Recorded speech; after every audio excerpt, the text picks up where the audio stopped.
Welcome to Ordinary Things, where ordinary things are explained.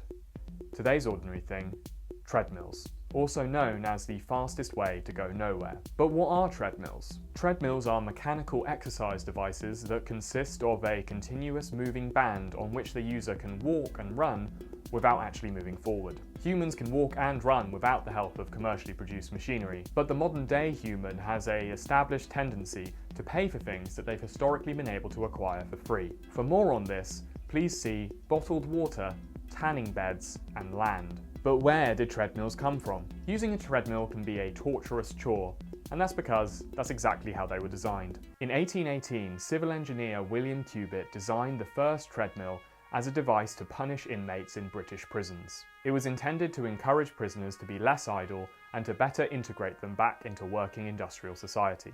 Some institutions made the most of this labour, forcing prisoners to grind corn and wheat. The treadmill was a prevalent feature in British prisons until 1898, when it was banned by Parliament for being excessively cruel. Today, the Victorian foot pulverizer is the most frequently purchased piece of home exercise equipment in the world, and has many uses. This treadmill is used to train skiers. This treadmill is used to walk dogs.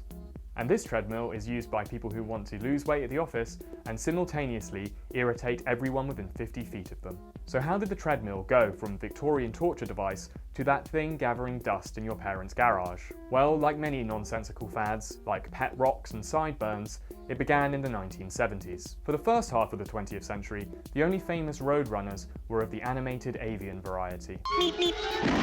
That was until Frank Shorter became the first American man to win gold in the Olympic marathon since 1908. The widely covered win would be the starting pistol for what would become known as America's running boom.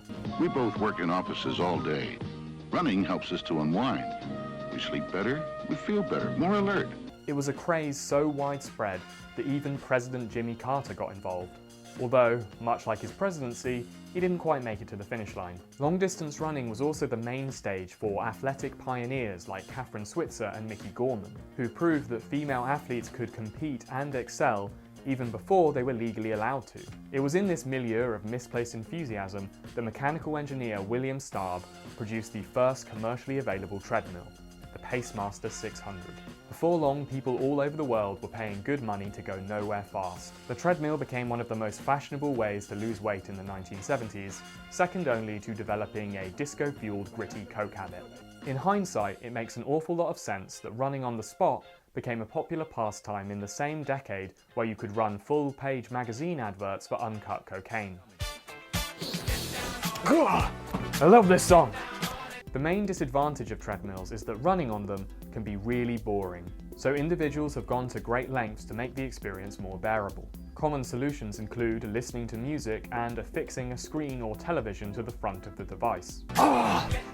In 30 years, I'm going to put this song in a sofa advert. This treadmill is also a bike, which allows the user to get all the joy of running outside without leaving the comfort of the conveyor belt. The bike is powered by the user's steps and their total lack of self-awareness. This athlete has managed to reach speeds of 25 miles an hour on a treadmill. This runner spent a Sisyphean 7 days on a treadmill, running a total of 521 miles. Some people don't have enough money for treadmills, and so to simulate the thrill of running on the spot, they combine soapy water, polyvinyl floor, and stupidity.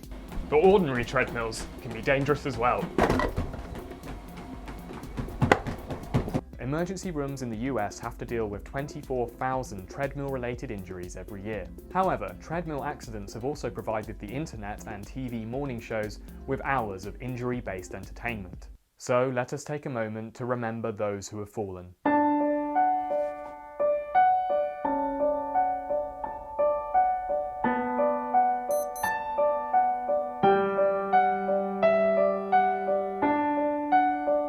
While treadmills may put you in the hospital, they may also play a large part in your recovery. They are used to administer stress tests for a variety of cardiopulmonary conditions, and they are also instrumental in rehabilitation programs for those who have suffered severe strokes or spinal injuries. So, what's the future of the treadmill?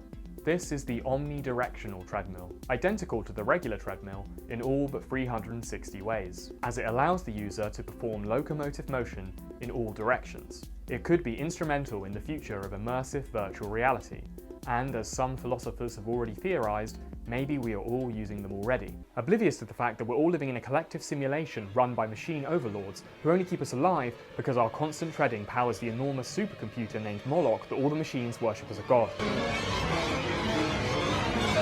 This has been Ordinary Things. If you want to know more about Ordinary Things, please subscribe to the Ordinary Things YouTube channel. And if you have suggestions for more Ordinary Things, please leave them below in the comments. Next time on Ordinary Things, the bin bag, or as it's known in America, Florida.